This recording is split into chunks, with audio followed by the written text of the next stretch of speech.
Ask any Node.js developer what middleware is and they'll describe Express. Request comes in, passes through a chain of functions, each can modify it or end the pipeline, finally a handler sends a response. It's one of the most successful API designs in the Node.js ecosystem. But the book makes a point that unlocks something broader. Middleware is not an HTTP concept. It's a pipeline concept. Anytime you have data flowing through a series of processing steps where each step can transform the data, pass it along, or stop it, that's middleware. Think about what Express middleware actually does. It takes a request, does something, parses the body, validates a token, logs the request, then calls next, to hand off to the next function. The chain continues until a function handles the request or produces an error. Each function in the chain is independent.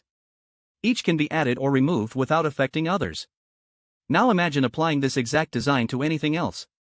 A message bus, each middleware function can transform, filter, or log messages before they reach subscribers. A build system, each step pre-processes files. A request pipeline in a microservice architecture, each middleware validates, enriches, or routes. The book demonstrates this by building a middleware framework for ZeroMQ, a high-performance messaging library. Messages arriving on a ZeroMQ socket pass through a middleware stack before being handed to the application.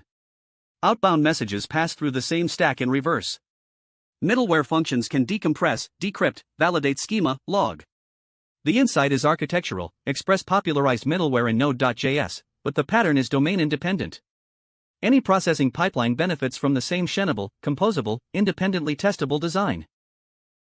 To see the middleware pattern clearly, let's trace through the ZeroMQ middleware manager implementation from the book, because it strips the pattern down to its essential mechanics without the HTTP-specific details.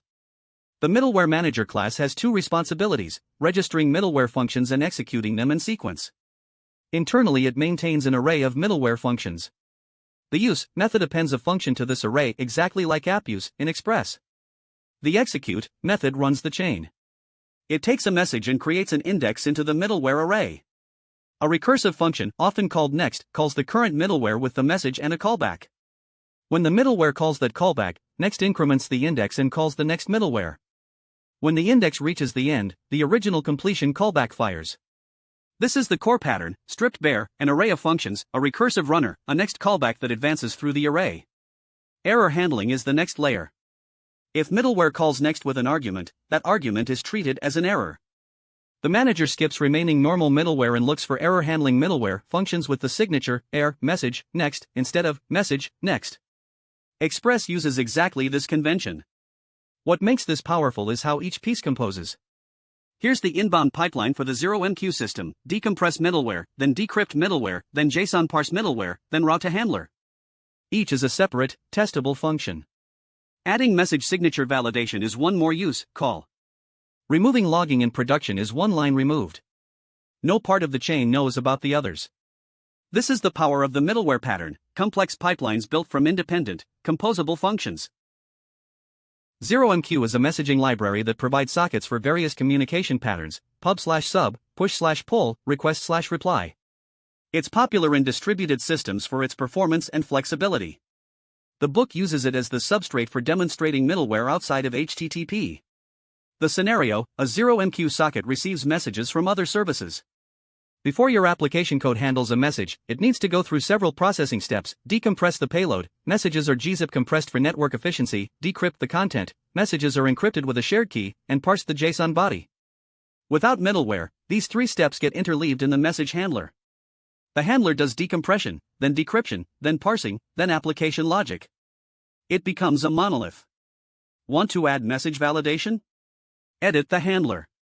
Want to add logging? Edit the handler. Any change requires touching the handler. With the middleware manager, three independent middleware functions handle decompression, decryption, and parsing. The handler only contains application logic.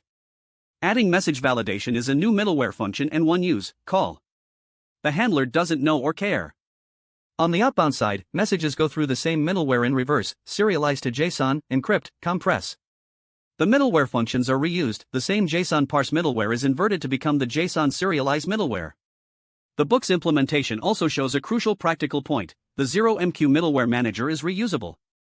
You can take the same middleware manager class and apply it to HTTP requests, WebSocket messages, a CLI command pipeline, a build system. The mechanics are identical. Only the messages differ.